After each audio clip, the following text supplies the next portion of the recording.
araw guys. Good morning.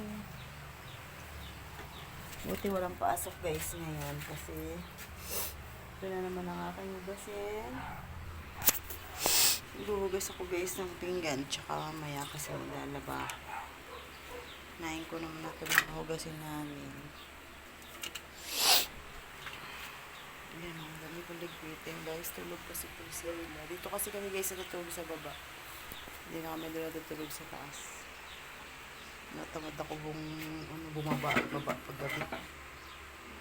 Kaya dito lang kami natutulog sa baba. Dami kong bahaw guys. Pakain ko sa aso. Ilang buwan siya kasi. Siya pwede sa mga. Kain ko doon sa aso dyan sa labas. Mga gala-gala.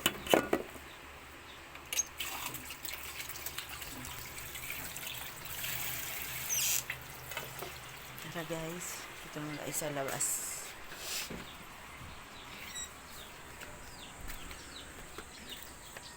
Oh my god, basta kaya pakainin ko ng aso.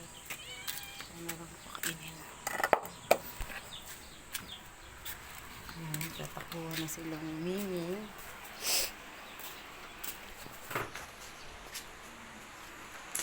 Bye bye guys.